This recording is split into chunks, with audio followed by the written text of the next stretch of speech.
അമൃത് Veni hair elixir presents daily news സായാഹ്ന വാർത്തകൾ powered by Pulimoottil silks KSFE. Wow, ഇയാളുടെ മുടിക്കിപ്പോ നല്ല ഉള്ള നീളം വന്നല്ലോ. എന്റെ മുടി നോക്ക്. നീ നിന്റെ വൈറ്റമിൻ ഡി ലെവൽസ് ഒന്ന് ചെക്ക് ചെയ്യ്. വൈറ്റമിൻ ഡിയുടെയും ഈസ്ട്രോജന്റെയും കുറവാണ് മിക്ക ലേഡീസിന്റെയും ഹെയർ പ്രോബ്ലംസിന് പ്രധാന കാരണം. സ്ത്രീകളുടെ മുടി വളർച്ചയ്ക്കും ശക്തിക്കും അത്യാവശ്യമായ വൈറ്റമിൻ ഡിയാലും ഹെർബൽ ഈസ്ട്രോജനാലും സമ്പുഷ്ടമായ ആദ്യത്തെ hair elixir Amrit Veni hair elixir for women. നമസ്കാരം, ഞാൻ പ്രവീജ വിനീത്. ഡെയിലി ന്യൂസിന്റെ സായന്ന വാർത്തകളിലേക്ക് സ്വാഗതം.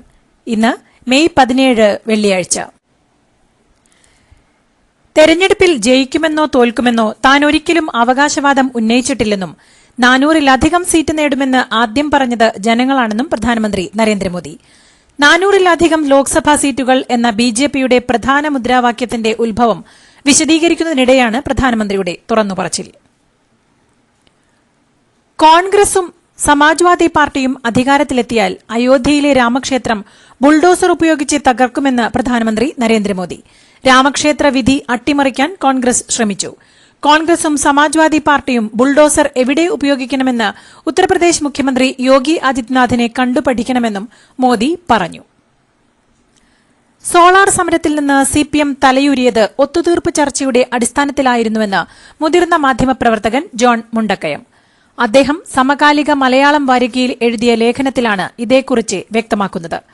ജോൺ ബ്രിട്ടാസ് വഴിയാണ് CPM ഒത്തുതീർപ്പിന് ശ്രമിച്ചതെന്നും പാർട്ടി അറിഞ്ഞുകൊണ്ടായിരുന്നു ഈ നീക്കമെന്നും എന്നാൽ തോമസ് ഐസക് അടക്കം പാർട്ടി നേതാക്കൾക്കോ സമരത്തിന് വന്ന പ്രവർത്തകർക്കോ ഇക്കാര്യം അറിയില്ലായിരുന്നുവെന്നും ലേഖനത്തിൽ വ്യക്തമാക്കുന്നു.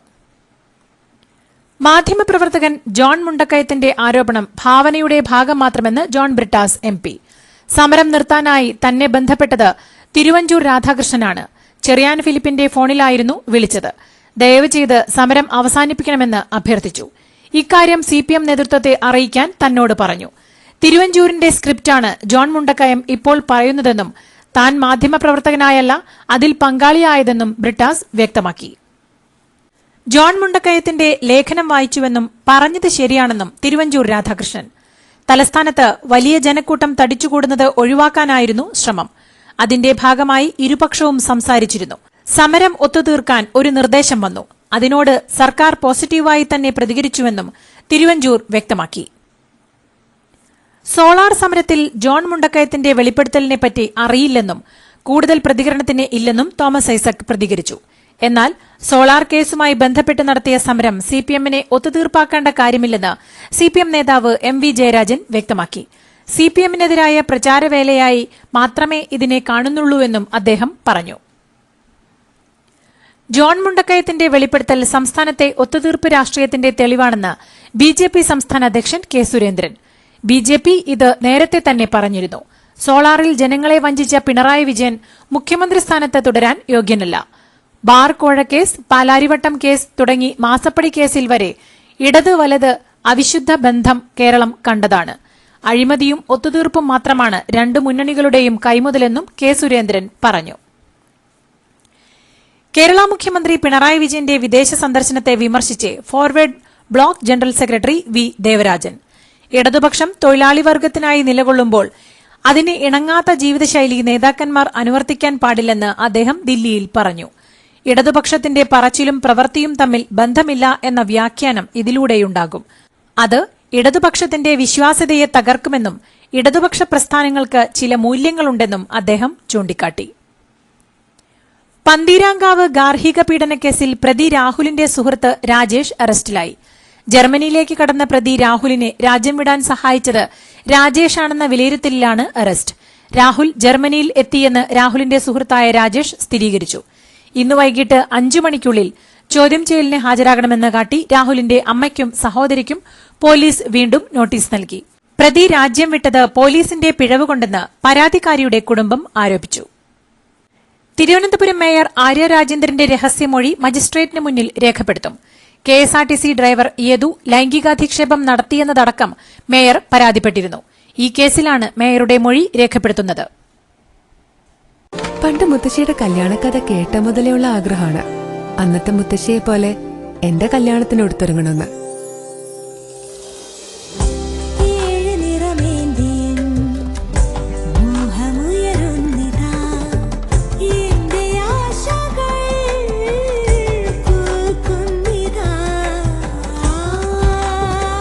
നല്ല ബന്ധങ്ങൾ തുടർന്നുകൊണ്ടേയിരിക്കും.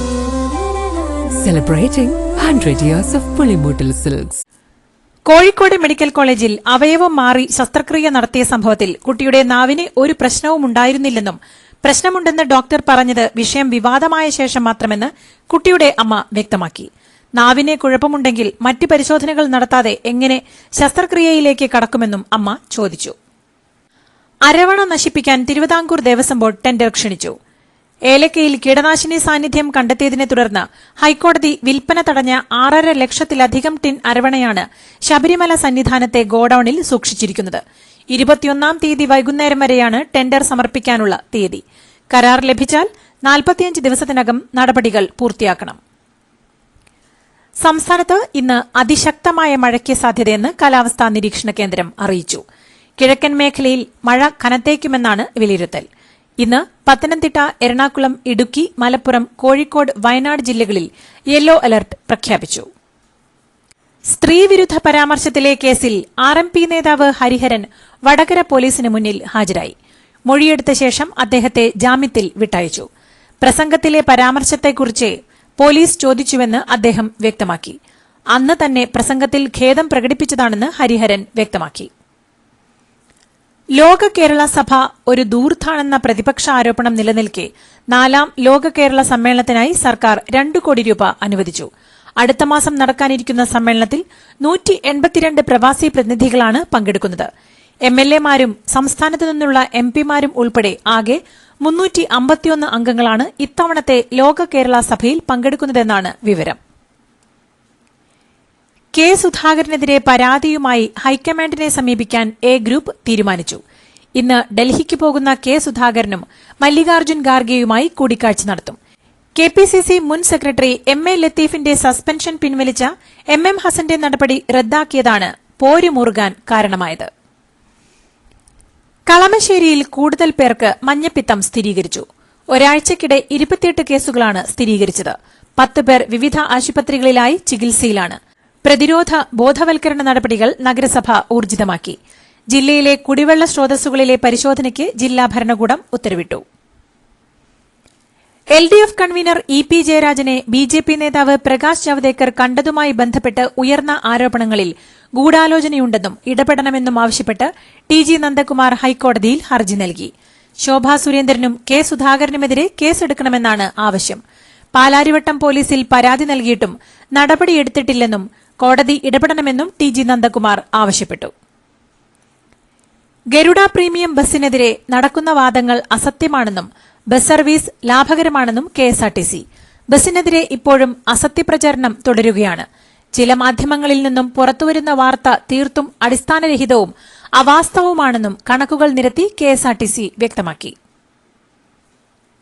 ആലപ്പുഴ തോട്ടപ്പള്ളിയിൽ വീണ്ടും കരിമണൽ ഖനനം. കേന്ദ്ര സർക്കാരിന് കീഴിൽ വരുന്ന IRE-ക്കാണ് അനുമതി. തീരത്തുനിന്നും കരിമണൽ നീക്കാൻ IRE ഉപകരാർ നൽകും. ഈ നീക്കം സ്വകാര്യ കരിമണൽ കമ്പനികളെ സഹായിക്കാനാണെന്നാണ് ആക്ഷേപം. ആലപ്പുഴ ജില്ലയിൽ പക്ഷിപ്പനി സ്ഥിരീകരിച്ച 12,678 വളർത്തുപക്ഷികളെ ശനിയാഴ്ച കള്ളിങ്ങിന് വിധേയമാക്കും. തലവടി, തഴക്കര, ചമ്പക്കുളം വാർഡുകളിലാണ് വളർത്തുപക്ഷികളെ കൊന്നൊടുക്കുന്നത്. പക്ഷിപ്പനിയുടെ പ്രഭവ കേന്ദ്രത്തിന്റെ 1 കിലോമീറ്റർ ചുറ്റളവിലുള്ള വളർത്തുപക്ഷികളെയാണ് കൊല്ലുന്നത്. കണ്ണഞ്ചിപ്പിക്കുന്ന നക്ഷത്രത്തിളക്കവുമായി KSFE-യുടെ ഗാലക്സി ചിട്ടികൾ വരവായി. 100% സുരക്ഷിതത്വവും മെഗാ ബമ്പർ നറുക്കെടുപ്പിലൂടെ ഭാഗ്യം കടാക്ഷിക്കുന്നവർക്ക് ബെൻസ് കാറും ലഭിക്കുന്നു. ഒപ്പം 17 ഇന്നോവ കാറുകളും 170 ഐഫോണുകളും. ഗാലക്സി ചിട്ടി, ഇനി ആഘോഷ ചിട്ടി. ലോക്സഭാ തെരഞ്ഞെടുപ്പ് പ്രചാരണത്തിന്റെ ഭാഗമായി ഓൾ ഇന്ത്യ റേഡിയോയിലും ദൂരദർശനിലും അനുവദിക്കുന്ന പ്രക്ഷേപണ സമയത്തിലേക്ക് നടത്തിയ പ്രസംഗങ്ങളിൽ CPM ജനറൽ സെക്രട്ടറി സീതാറാം യെച്ചൂരിയുടെയും G. ദേവരാജിന്റെയും പ്രസംഗങ്ങളിലെ ചില പരാമർശങ്ങൾ നീക്കം ചെയ്തു. തെരഞ്ഞെടുപ്പ് കമ്മീഷന്റെ പെരുമാറ്റച്ചട്ടങ്ങൾ പ്രകാരമാണ് നടപടിയെന്നും ഇത്തരം നടപടികൾ മുൻപും ഉണ്ടായിട്ടുണ്ടെന്നും പ്രസാർ ഭാരതി അധികൃതർ വിശദീകരണം നൽകി. അരവിന്ദ് കെജ്രിവാളിനെ സന്ദർശിക്കാൻ വസതിയിലെത്തിയ രാജ്യസഭാംഗം സ്വാതി മരിവാളിനെ അദ്ദേഹത്തിന്റെ പേഴ്സണൽ അസിസ്റ്റന്റ് ബിഭവ് കുമാർ കയ്യേറ്റം ചെയ്തെന്ന പരാതിയെ തുടർന്ന് പോലീസ് കേസെടുത്തു. സ്വാതി തന്നെ ഇക്കാര്യം പോലീസ് കൺട്രോൾ റൂമിൽ വിളിച്ച് പരാതിപ്പെട്ടു. എന്നാൽ ഔദ്യോഗികമായി പരാതി നൽകിയിരുന്നില്ല. വ്യാഴാഴ്ച ഉച്ചയ്ക്ക് ദില്ലി പോലീസിന്റെ ഒരു സംഘം സ്വാതിയുടെ വസതിയിലെത്തി മൊഴിയെടുത്തതിന് പിന്നാലെ സ്വാതി പരാതി നൽകുകയായിരുന്നു. സംഭവത്തിൽ കൂടുതൽ തെളിവുകൾക്കായി കേജ്രിവാളിന്റെ വീട്ടിലെ സിസിടിവി ദൃശ്യങ്ങൾ പോലീസ് തേടി. സ്വാതി മലിവാൾ എംപിക്ക് നേരെയുണ്ടായ അതിക്രമത്തിൽ ഡൽഹി മുഖ്യമന്ത്രി അരവിന്ദ് കെജ്രിവാളിന്റെ രാജി ആവശ്യപ്പെട്ട് അദ്ദേഹത്തിന്റെ ഔദ്യോഗിക വസതിക്കു മുന്നിൽ മഹിളാ മോർച്ച പ്രവർത്തകർ പ്രതിഷേധിച്ചു. മുഖ്യമന്ത്രിയുടെ വസതിയിൽ വെച്ച് ഒരു വനിതാ പാർലമെന്റ് അംഗത്തിന് നേരെ മോശമായ പെരുമാറ്റമുണ്ടായിട്ടും കേജ്രിവാൾ നിശബ്ദനായിരുന്നുവെന്ന് കുറ്റപ്പെടുത്തിയ മഹിളാ മോർച്ച നേതാക്കൾ സംഭവം നടക്കുമ്പോൾ സുനിത കേജ്രിവാൾ എവിടെയായിരുന്നുവെന്നും ചോദിച്ചു. കോവാക്സിന്റെ പാർശ്വഫലങ്ങൾ സംബന്ധിച്ച പഠന റിപ്പോർട്ട് പുറത്തുവന്നതിന് പിന്നാലെ ബനാറസ് ഹിന്ദു സർവകലാശാല നടത്തിയ പഠനത്തിൽ പിഴവുണ്ടെന്ന് നിർമ്മാതാക്കളായ ഭാരത് ബയോടെക് പറഞ്ഞു. വാക്സിൻ സംബന്ധിച്ച് നിരവധി പഠനങ്ങൾ നടത്തിയിട്ടുണ്ടെന്നും സുരക്ഷയിൽ വിട്ടുവീഴ്ചയില്ലെന്നത് വ്യക്തമായിട്ടുണ്ടെന്നും കമ്പനി വ്യക്തമാക്കി. റഹീം മോചനക്കേസുമായി ബന്ധപ്പെട്ട് വാദിഭാഗം വക്കീലിന് നൽകാനുള്ള 7.5 ലക്ഷം സൌദി റിയാൽ സൌദിയിൽ എത്തിയതായി റഹീം സഹായ സമിതി അറിയിച്ചു. നാട്ടിൽ റഹീമിനായി സമാഹരിച്ച തുകയിൽ നിന്ന് സഹായ സമിതി ട്രസ്റ്റാണ് തുക സൌദിയിലേക്ക് അയച്ചത്. അടുത്ത ദിവസം തന്നെ കരാറുകൾ തയ്യാറാക്കി ഇന്ത്യൻ എംബസി മുഖേന പണം കൈമാറും. കൊല്ലപ്പെട്ട സൌദി ബാലന്റെ കുടുംബം ധനം സ്വീകരിച്ച് മാപ്പു നൽകാനുള്ള സമ്മതം ഗവർണറേറ്റിൽ അറിയിച്ചതായും സഹായ സമിതി അറിയിച്ചു.